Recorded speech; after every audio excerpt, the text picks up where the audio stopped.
Welcome to the NHL Wraparound podcast featuring Neil Smith, President General Manager of the 1994 Stanley Cup champion New York Rangers, and longtime ESPN NHL veteran Vic Morin. Together, they share no-nonsense opinions on news and issues around the National Hockey League. Whether you're a casual or diehard fan, each episode of NHL Wraparound will leave you more informed. Now, here's your hosts, Neil and Vic. Welcome to NHL Wraparound for Monday, June 16th, 2025. Vic Morin, along with Neil Smith. Pat Verbeek from the Anaheim Ducks, formerly of the Tampa Bay Lightning, and before that, the Detroit Red Wings, and of course, a long and illustrious Hall of Fame career, I think, anyway, for Pat Verbeek. Pat, thanks for joining us from Michigan today. Yeah, my pleasure, Neil. It's good to be here. You know, I guess I want to start off with saying that, you know, the playoffs right now, and just to go to that before we go to the Ducks. I mean, if you haven't seen yourself play, if you watch Brad Marchand in these playoffs, I think you see Pat Verbeek playing, because he has just been outstanding. Yeah, he has been outstanding. I mean, especially at 37 years old, he has been outstanding. I would say, I really like Brad as a player a lot. Like very skilled. He can equally score as well as make plays. And I would say between the two of us, I would say he's a lot more skilled and a better point producer, and he's a heck of a player. Well, that comes from a guy who got over 1,000 points and more than 500 goals in the NHL. So I don't know about that, but let's talk about your team.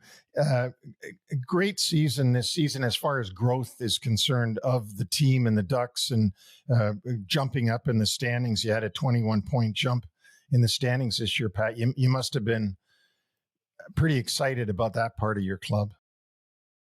Yeah, I think there was some growth that needed, with Greg Cronin the first year. Really, accountability was lacking, and I think in the group overall, and I think there's a lot of discipline that was lacking, and I think bringing in Greg at the time really solidified the accountability and the discipline and the work ethic required, to change our group. I think obviously there's younger guys that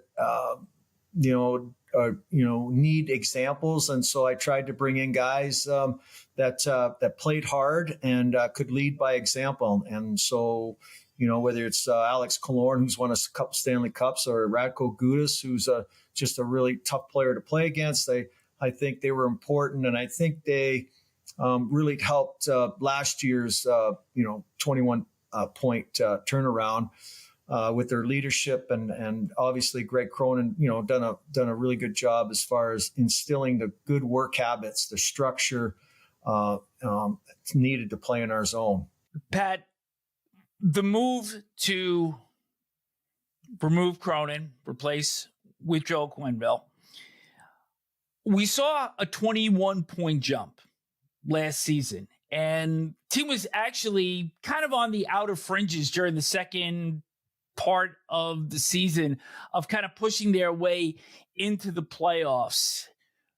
Where do you expect this team to take that next step with the second most winningest coach in NHL history?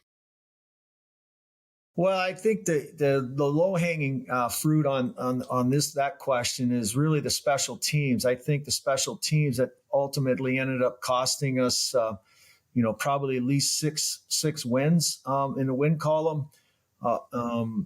It could have been, obviously we could have that could have got us to 92. Is certainly a big difference. Even if we just got to average, it would have been, the middle of the pack. It would have been such a difference maker. And from my, point of view, I think that was a really a thing that can really be vastly improved. I think the other thing that I've mentioned in the past in other interviews is that, the goal scoring needs to pick up. And I think, our younger guys are starting to understand. They're starting to get to know the league. They're starting to get a handle on things they can and can't do. And I expect, Cutter Gauthier, I expect Leo Carlsson, Mason McTavish, even our young core with Jackson Lacombe and Pavel Mintyukov to really take big strides for us offensively next year.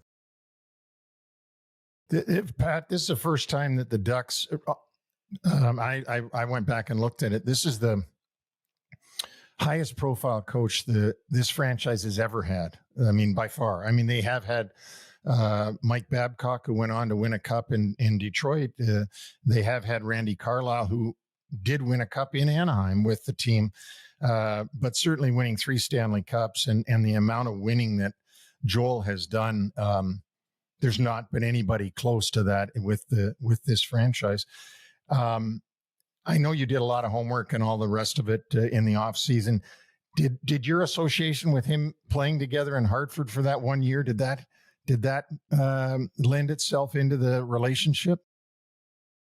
Well, actually, I played like about 10 games at the end of the season with New Jersey with Joel, and then Joel ended up going to Hartford, and then I think we played at least a couple seasons together, maybe even 3 seasons together, and I got to know Joel really well.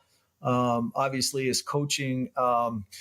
It's funny, being in the East, we travel on buses all the time. So we would bus to New York, Jersey, we'd bus to Boston. So even Philadelphia, we'd bus to. And so sitting in the back of the bus all the time, especially after games, you'd always have, you'd have the odd libation from here and there getting back home. And I think we talked hockey. And I think that group that I played with, whether it's Dave Tippett, Mike Liut, Rod Francis, Kevin Dineen, Joel, Al Samuelson, like all those guys went on to be coaches and Ron Francis, obviously a general manager, but we talked hockey all the time. We talked certain strategies. So the one thing that was always, with Joel, very, very sharp mind, sees what's going on, continuously. And basically I would say is the way he has a video camera inside his mind that he can,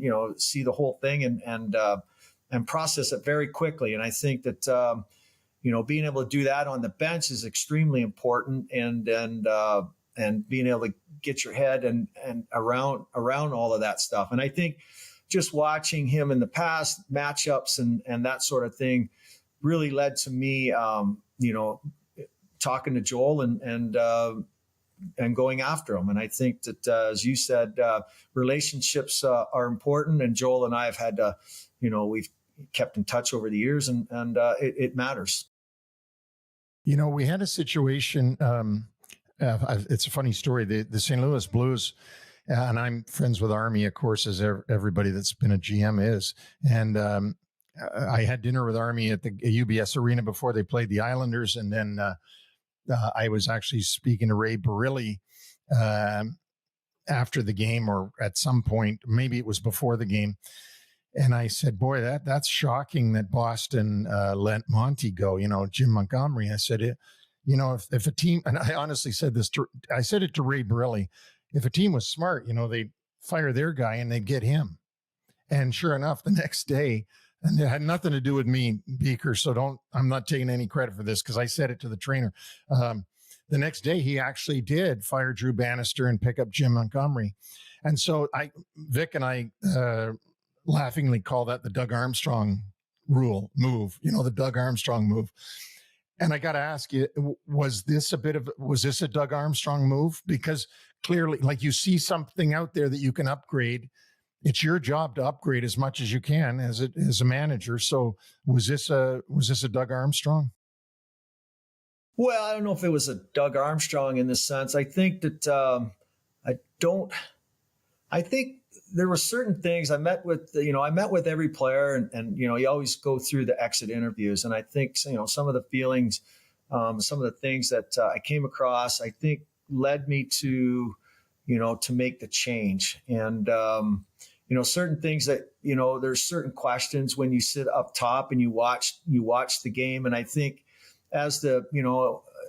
we started to wind down, I think that there were certain things, themes that were developing. And so ultimately, you meet with all the players and you have discussions, and, some of them are more, they're more direct than others. But I think that, which kind of ended up, me really taking a good look at the coaching and when I did make the move, I think that, my relationship with Joel in the past, and then just reaching out to him and starting a discussion. I think the hardest thing was just, going through and doing the due diligence of, of the things that transpired in Chicago, and having, being comfortable in that scenario. And as well as, the Samuelis, they're great people and they're very philanthropic people in our community. And having them, talk to Joel as well. So I think that once we got comfortable with that, the hockey part of it was a no-brainer. And has that been now followed in the area with an excitement, knowing that you have a coach that has been this successful with a lineup that has, quite frankly, a lot of balance in it between veteran leadership, the youth that you had spoken about before, and this, at least on paper, when I look at this lineup, this is a club that should make some great strides, and having Quenneville's experience behind that bench has to be another added ingredient to help get you into the playoffs in 25-26. Well, I think one of the things that's really important is Joel has an incredible reputation amongst the players throughout the league. You talk to him, and I've talked to numerous players to get their feelings on Joel. And our players are excited about it. And so the other thing that comes into play, it's instant respect. There's instant respect. And I think that that leads to a lot of good things on the ice as well. So they know Joel's won a lot of championships, and that's instant credibility and instant buy-in from the player's perspective. You and Neil both have that New York connection, and now you have 4 former Rangers on that lineup with the addition of Chris Kreider coming over last week, and he joins Jacob Trouba, Ryan Strome, Frank Vatrano. And there's got to be somewhat of a comfort factor there that these players all enjoyed success in New York, and they just bring that much more to your team now in Anaheim. Well, I think it's certainly having Ryan Strome and Frankie, and then even Jacob Trouba come over. It made the trade, and the no that for Chris to waive his no trade clause to come to Anaheim. I think it made it a lot easier for him. And I think the other thing that's obviously the coach has made a big difference as well in Chris's decision. And I think that, where our team is, where we're looking to take that next step, I think that's exciting for players as well. So it's certainly, there's a lot of good feeling, a lot of excitement amongst the group. And I hope that translates into about 10 more wins. Hey, Pat, with Jacob Trouba, and I watched him play an awful lot, and I really liked him with the Rangers, and I thought he was an element that the Rangers had that could scare the other team. Certainly you've got 2 of these guys now because your captain is also scary. But how long did it take Jacob to adapt to going from Manhattan to Anaheim? Well, I think it probably took him about a month, really, just to kind of get a feel for the locker room, get a feel for how we were playing on the ice. Certainly, it's not easy to kind of go from one system to the next. We played a little different system than what New York played defensively, so there's always a little adjustments there. Fitting in is always a tough thing. It doesn't matter how old you are, the amount of games you played. It's always coming into a new group is always I wouldn't say difficult. It's just an adjustment that you have to make and start to feel comfortable. And I think in a month he certainly he was. It took him to and then he became very well and played very well. And I think that, it really helped push our team, to stay in that playoff hunt, for pretty much the whole season. Do you find the adjustment for him was easier coming in, not as a captain? Obviously, he was a former captain, but coming in, Gudas is already the captain there. And it just makes that adjustment that much easier when you come in. You don't have that title anymore, and you can just come in and play.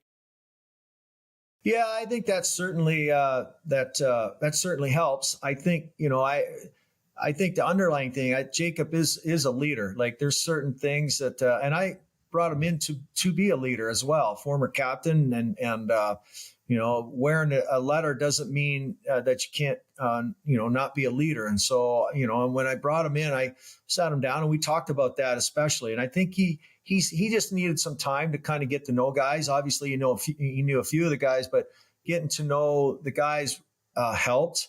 And I think the other thing, Anaheim's a different market in the sense of, I've played in New York and I know what it's like to play in New York. It's certainly, it can be a great experience. Everybody knows who you are. Anaheim's a little different. And so in the sense that, there'll be people that'll recognize you, but it's not as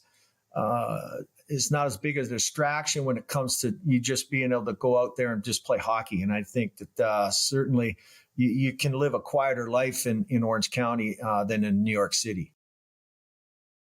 You spoken earlier about the youth with Terry, Gauthier, McTavish, Carlsson, Lacombe, Mintyukov. And I wanted to ask specifically about Trevor Zegras because Neil and I have spoken often on this show, and I'd maintain that one of the worst things that may have happened to him was the Michigan goal, because that's all he apparently was known for in his first couple of seasons in the league.